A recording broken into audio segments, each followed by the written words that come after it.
Hello guys and welcome to my channel.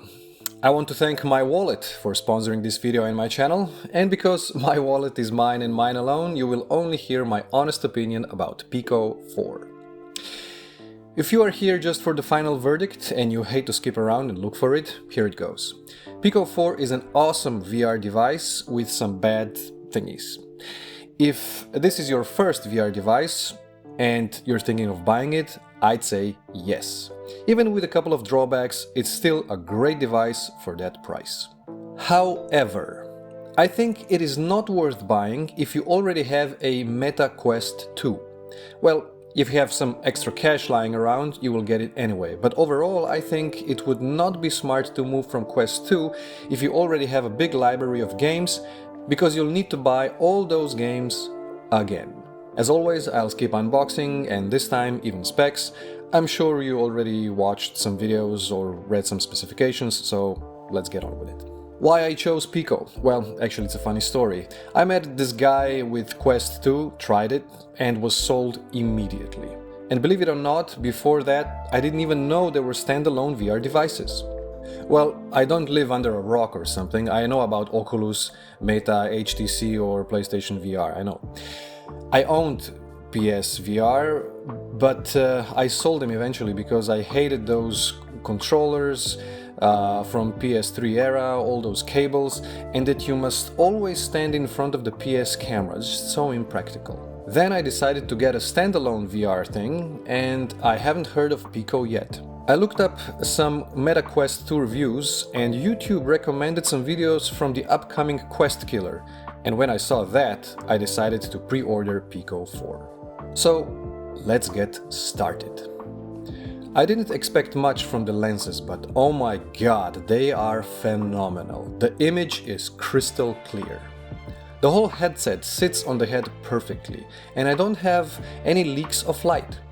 And if you would have them, there will soon be some third-party face covers for Pico, don't worry.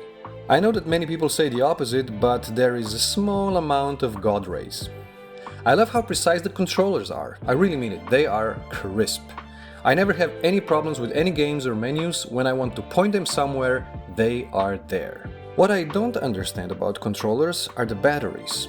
I know Xbox uses batteries for their controllers, but for goodness sake, we're in 2022.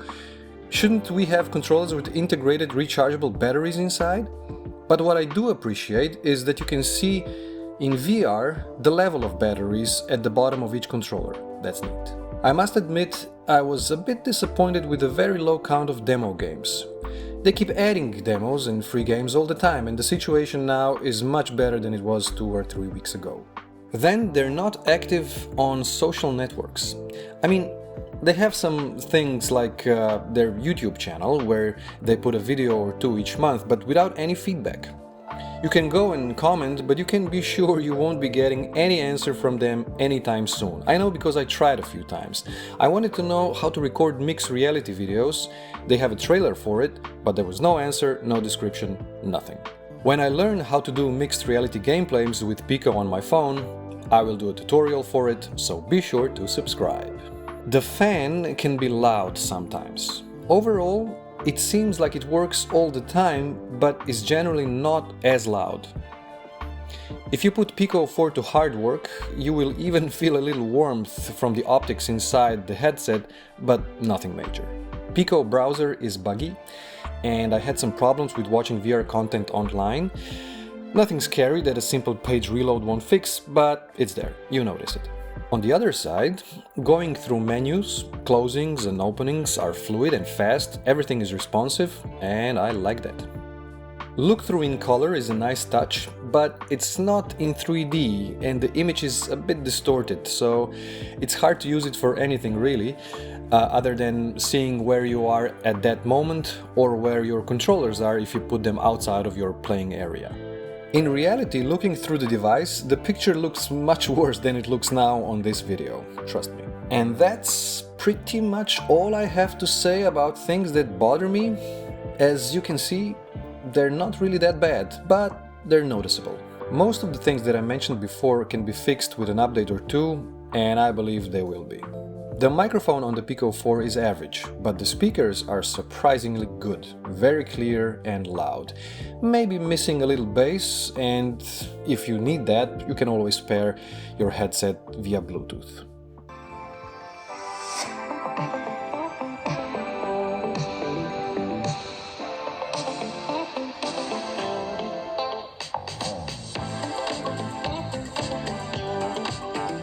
Alright guys, as you can see, I'm in my virtual room now. This is my Starfinder, and I can see the earth from my window. But all in all, this is actually a microphone test, and as you can see, it's not the best. Yeah, maybe my room's too big. There is no 3.5 jack, but you can go around that simply with a USB-C to 3.5 dongle. Weight distribution of Pico 4 is also good. I can easily wear it for hours. And it's actually easy to forget that you're even wearing them. And because of that, watching VR content or movies in Pico Theater is really a joy. Pico can handle 8K footage. I tested it, works fine.